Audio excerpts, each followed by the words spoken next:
But we know that Argentina's win over New Zealand that second week in Argentina really put the blowtorch on the All Blacks and their coach, Scott Razor Robertson. They've got a massive challenge this weekend. This is a Stan Sport exclusive on Saturday after the Wallabies and Argentina match. Is the Springboks and the All Blacks at Eden Park, where we know New Zealand haven't lost since 1994. They haven't lost there to South Africa since 1937. Is that hoodoo in danger of ending? I reckon Rassie now starting to understand how the game's probably evolved a bit the last 6 months or so. You know, he had the 7-1 bench a while back, a couple of years ago, Rugby World Cup. He's now not announcing his team till late on Thursday. And I reckon Rassie's just starting to understand, OK, well, I need to try and develop my game plan a little bit differently, Dono, because you saw how you guys got them over there in that first Test match, nearly got them in second Test match.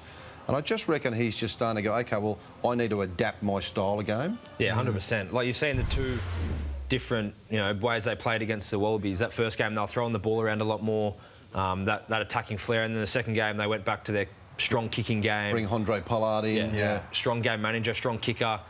So I guess it's just about finding that balance, what works for them, maybe a bit of both styles. But again, it's dependent on who they pick in the team, whether it's Pollard or Marnie Lebok or Sasha as well. Well, the return of Faf de Klerk is obviously going to be a big part of that game. He brings with him such an important part of leadership, I guess, and drive, and he likes to keep the tempo of the game up.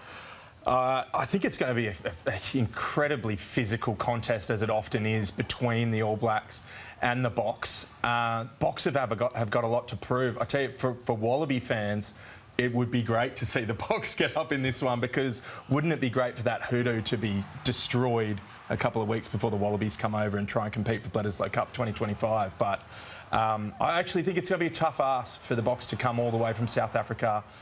Kiwis maybe not at their best, but I still think a very, very dangerous side at home. How good for Ardie Savea as well, to 100th game for him. So the fans, what he does off the field is just as important what he does on the field, I think, for the All Blacks brand and for his brand as well. So it's congratulations to Ardie. He's just such a competitor. I'm sure you've played him a few times, Dono. Is he one of the hardest blokes to try and tackle? Yeah, 100%. As you can see, he's skillful, he's physical with the ball in hand, physical with the ball not in hand, and he's an absolute competitor. Nice bloke after the game when you shake hands, but on the field you don't want to be anywhere near him. So, really? Yeah, it's good to see him playing 100 games. Yeah. I've got a big question on Ardie Savea. A tip of the hat for 100 caps for the All Blacks. He is an absolute superstar, but there is a massive debate in New Zealand about whether or not he should be captain. He's currently vice-captain.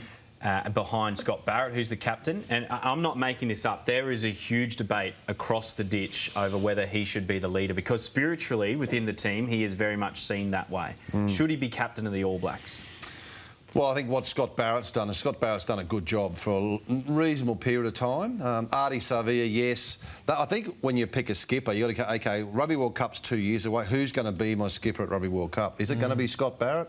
Is Ardie Savea going to be too old by the time 2 more years' time? I reckon he's still got a lot of footy left in him. I think it's simpler than that. I actually just think it's the connection that Scott Robinson has with Scott Barrett and the amount of years they've spent together. I think he just thinks he's the best way for me to get my information through a captain and into the group. And that's nothing against Ardie, obviously, but I actually think that's what's probably won him over. What a logical response from It's rare, isn't it? Oh, no, mate, you come up with a few every now and then. Thanks, No, mate. that's a really good explanation. Great answer. Good. So Tim Horn and Cameron Shepherd said, no, Ardie's not a good captain. He shouldn't be the captain.